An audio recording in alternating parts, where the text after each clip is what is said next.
The sunk cost fallacy, where the fear of change outweighs the pain of being stuck. Our inability to get off the train because of the amount of money we spent on the fare. We cover our fear of change with the blanket term of consistency. We stay the same and do the same things hoping that one day it'll pay off, but we underestimate the point of the journey. The journey is what shows us who we want to be and what we want to do. It is our job not to ignore the signs it gives us.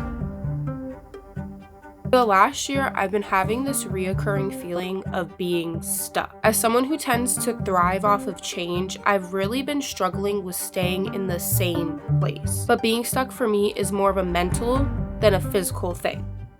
Let me explain. When I'm scared of change, I tend to think about all the things that could go wrong. I tell myself it's realistic to worry. But what isn't realistic is my reaction to worrying. I use my worries as excuses not to do things and not to change. You know how people say worrying could kill you? Well, worrying kills your soul and your dreams long before it kills your body. I think when you're questioning something so often, you already know what the answer is. Your hesitation reveals your true wants and needs. I feel like at some point you're just trying to convince yourself not to follow your dreams. The consequence of that is being and staying the same. Being the same person, staying in the same place, and never actually changing. I feel like it's like Squidward when he moved into that little community. It feels like the world stops and you're in this endless cycle of just existing.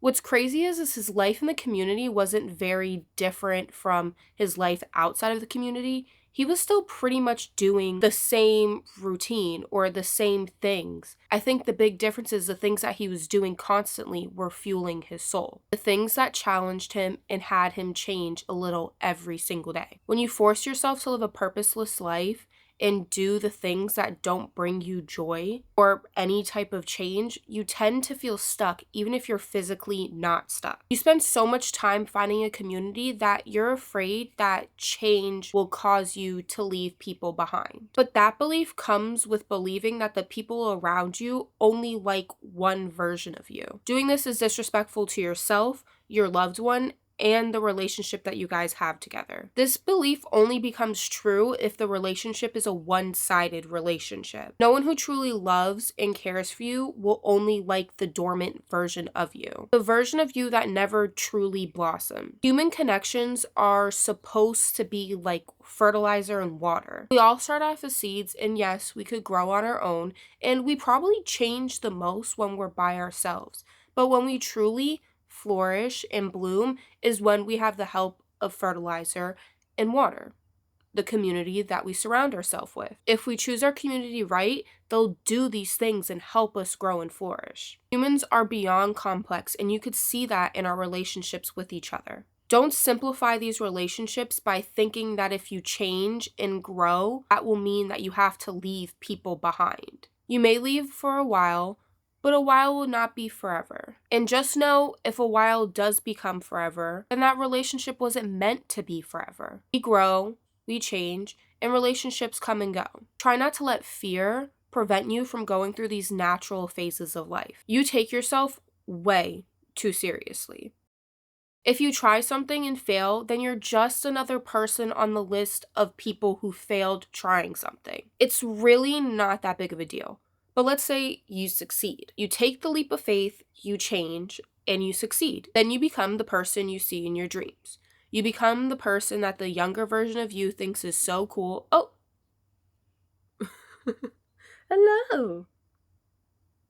Oh, I forgot what I was saying. And you become the person whose existence you're not embarrassed about. Failing is a natural part of the process, but it's not the end of the process. The privilege that comes with failing is the ability to get up and try again or try something new. I like to look at every failure as a lesson. And with this lesson, you can learn 3 things: what not to do, what you could change for next time, and whether or not this is something that you want to continue. I won't sit here and say that the answers will be clear in the moment. Failing sucks, especially when you put so much time and effort into something. In the moment, you'll feel well, probably like a failure, to be honest with you. But failing alone is not enough to be a failure. Failing and not learning or changing is when you become a failure. I love the scene from Little Miss Sunshine where the grandpa says that a loser is someone who doesn't try. I think you could add on to that and say a loser is someone who tries, fails, and never tries again. You can fail as many times as you want, but you only become a true failure when you fail and never let yourself fail again. I am now at the point in my life where I consider my age when I'm making decisions, in a good way and in a bad way.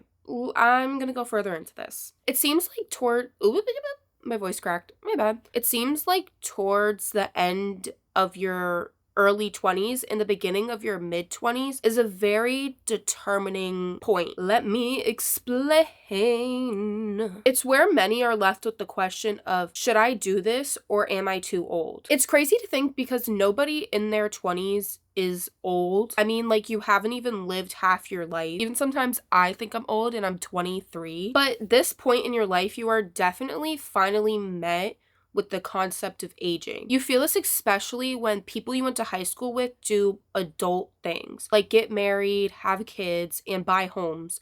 In this economy, that's crazy. Seeing that kind of makes you feel like you should start playing life safe. This is where the determining factor of this time period comes in. You think to yourself, should I go back to school? Should I start a business? Should I travel? If I do, then I'll almost be 30 when I'm done. Maybe I should get a comfortable job and make money now and follow my dreams later. Make those crazy changes later. The ones who say, screw it, I'm going to do these things now, those are the ones whose names are remembered because they're the ones who realized that time was going to pass anyway. So might as well spend that time doing the things that you love, taking the chances and making the changes. Your dream shouldn't have to wait for you. You should be waiting on your dreams. Now, you're probably like, what should I do? Since I got all the answers, I'm the one giving these quotes. I'm the one telling you about change. I'm the one saying this and that. I don't have all the answers, but I will say this. Worrying about future outcomes is a natural occurrence in the process of change. You don't have to know everything about the future to welcome change in your life. You just have to know that what you're doing is what you want to do in this moment. I always struggled with the concept of trust. When you're the one that others count on for emotional, physical, any type of help, truthfully, I don't know what other types of help there are, you find it hard to believe that someone could be the same and do the same for you. Instead of asking for help on a school project, you just do it all yourself because you feel like, oh, they probably won't do it right and it's easier for me to do it on my own than to fix other people's mistakes. You trust yourself enough to do these things, but you don't trust yourself enough to welcome change into your life. You need to trust yourself and trust that the change you're making is the change that's needed for growth. The change is uncomfortable, and truthfully, at times, the change is painful. When you identify with a version of yourself and a version of your life for so long, it feels like you're slowly dying. In a way, you are.